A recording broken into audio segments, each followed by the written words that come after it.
My today's topic is Taqleed. That means, is it obligatory upon a Muslim to follow an imam blindly, especially if the imam does not give any evidence for his ruling from Qur'an and Hadith? He said, I have left you with two things. As long as you hold to them, you will never go astray. They are the book of Allah and my Sunnah. Right path, that means Sirate Mustaqim, we have to follow Quran and Hadith or Sunnah of the Prophet. Fatawa of Darul Ulum Deoband or Jame Banuri of Karachi, they don't give any evidence from Quran and Hadith. They always write, yes, this is in Durr Mukhtar, this is in Shami, this is in Alamgiri, and so and so. They will not, you will not find any evidence from Quran and Hadith because they follow a rule called Usul Karhi. This person, Abul Hasan Karhi, he died in 333 Hijri, that means about 1100 years ago. I have the Quran that opposes the statement of our Ashab, that means Hanafi scholars, should be considered to be figuratively explained or it should be understood to be abrogated.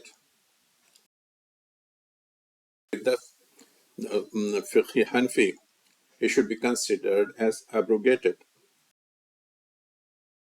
Hadith that contradicts and opposes the statement of our Ashab, that means Hanafi scholars, it will also be figuratively explained or understood to be abrogated.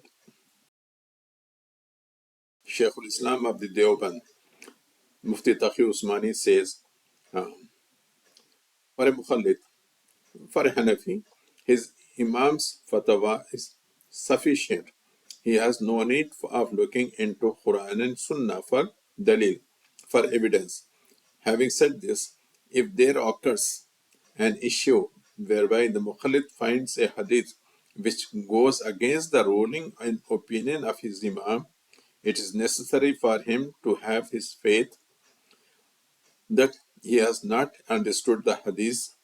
If he leaves the ruling of his Imam and takes the hadith of the messenger, then he will go astray. He will be misled. La hawla wa la quwwata. That means if you follow the hadith, you will be misguided and will go astray. La hawla wa la quwwata. All the books of the Hanafis. Okay, they don't have any book written by Imam Abu Hanifa in 150 Hijri. The first book of Fiqh Hanafi was written, it is called Al-Hidayah. It was written about, in 500 Hijri. Afterwards it was Khuduri and those books, Kanz, Durul Mukhtar and Shami and Fatawa, Alamgiri was written. Okay, they don't have any book from Imam Abu Hanifa, but still they want to say, yes, they want to call themselves Hanafi. It was issued by the scholars of Saudi Arabia and the muftis of Deoband. You will definitely see the difference. From there, they give the evidence from Quran and Hadith, and from Deoband, it is always Shami, Dore Mukhtar, Alamgiri, and those things. For a Muslim, the criteria is Quran and Hadith. We don't have anything to do with this Mujtahideen and those things. For us, there is only one Imam, that is Muhammad Arabi, sallallaahu.